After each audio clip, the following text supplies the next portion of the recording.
ఈరోజు ఇక్కడ మేము డాలస్ లో సినిమాని సెలబ్రేట్ చేస్తున్నామండి. అంటే చాలా మంది అనుకున్నారు డాలస్ లో సినిమా అంటే ఏదో అనుకున్నారు, బట్ మేము నెవర్ బిఫోర్ ఎవర్ ఆఫ్టర్ అన్నట్టుగా ఇప్పుడు దాకా ఎప్పుడు జరగని విధంగా మేము సెలబ్రేట్ చేస్తున్నాం ఇక్కడ డాలస్ బాలయ్య యువసేన తరఫున.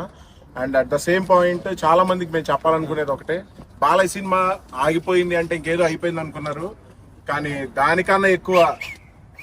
జనాల్లో ఉన్న బస్తో కానీ లేకపోతే అభిమానుల్లో ఉండే కేరింతలతో కానీ మీరు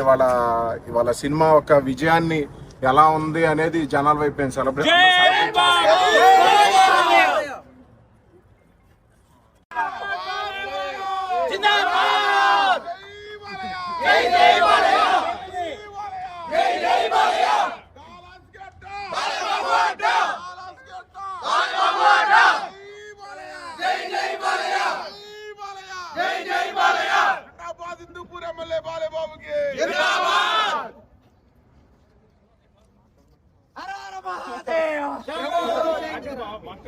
Coca-Cola Pepsi, Balay Babu sexy, Coca-Cola Pepsi, Balay Babu sexy, Coca-Cola Pepsi, Balay Babu sexy, Coca-Cola Pepsi, Balay Babu sexy, Coca-Cola Pepsi, Balay Babu sexy, Coca-Cola Pepsi, Balay Babu sexy, Coca-Cola Pepsi, Balay Babu sexy, Coca-Cola Pepsi,